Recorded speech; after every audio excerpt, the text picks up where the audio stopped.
اور جب وہ لوگ یوسف کے پاس پہنچے تو یوسف نے اپنے حقیقی بھائی کو اپنے پاس جگہ دی اور کہا کہ میں تمہارا بھائی ہوں، تو جو سلوک یہ ہمارے ساتھ کرتے رہے ہیں اس پر افسوس نہ کرنا۔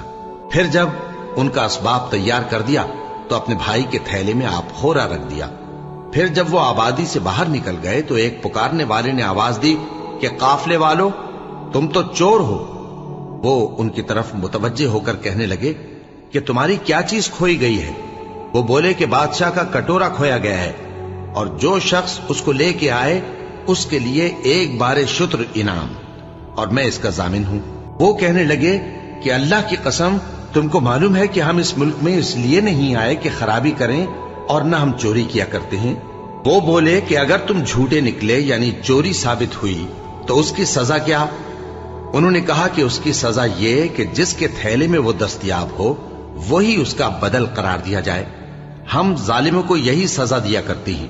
پھر یوسف نے اپنے بھائی کے تھیلے سے پہلے ان کے تھیلوں کو دیکھنا شروع کیا، پھر اپنے بھائی کے تھیلے میں سے اس کو نکال لیا۔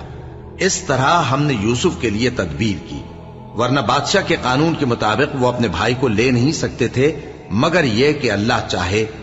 ہم جس کے چاہتے ہیں درجے بلند کرتے ہیں، اور ہر علم والے سے بڑھ کر ایک بڑا علم والا ہے۔ برادران یوسف نے کہا کہ اگر اس نے چوری کی ہو تو کچھ عجب نہیں کہ اس کے ایک بھائی نے بھی پہلے چوری کی تھی، مگر یوسف نے اس بات کو اپنے دل میں مخفی رکھا اور ان پر ظاہر نہ ہونے دیا، یعنی زیر لب کہا کہ تم بڑے برے ہو، اور جو تم بیان کرتے ہو اللہ اسے خوب جانتا ہے۔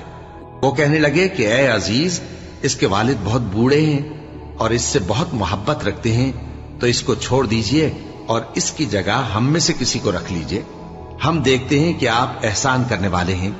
یوسف نے کہا کہ اللہ پناہ میں رکھے کہ جس شخص کے پاس ہم نے اپنی چیز پائی ہے اس کے سوا کسی اور کو پکڑ لیں، ایسا کریں تو ہم بڑے بے انصاف ہیں۔ آخر جب وہ اس سے نا امید ہو گئے تو الگ ہو کر صلاح کرنے لگے۔ سب سے بڑے نے کہا، کیا تم نہیں جانتے کہ تمہارے والد نے تم سے اللہ کا عہد لیا ہے، اور اس سے پہلے بھی تم یوسف کے بارے میں قصور کر چکے ہو؟ تو جب تک والد صاحب مجھے اجازت نہ دیں میں تو اس جگہ سے ہلنے کا نہیں، یا اللہ میرے لیے کوئی فیصلہ کرے، اور وہ سب سے بہتر فیصلہ کرنے والا ہے۔ تم سب والد صاحب کے پاس واپس جاؤ اور کہو کہ ابا، آپ کے صاحبزادے نے وہاں جا کر چوری کی، اور ہم نے تو اپنی دانست کے مطابق آپ سے اس کے لے آنے کا عہد کیا تھا، مگر ہم غیب کی باتوں کے جاننے اور یاد رکھنے والے تو نہیں تھے، اور جس بستی میں ہم ٹھہرے تھے وہاں سے یعنی اہل مصر سے اور جس قافلے میں آئے ہیں اس سے دریافت کر لیجئے، اور ہم اس بیان میں بالکل سچے ہیں۔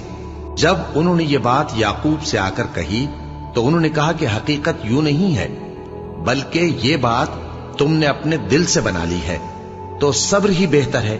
عجب نہیں کہ اللہ ان سب کو میرے پاس لے آئے، بے شک وہ علم والا ہے، حکمت والا ہے۔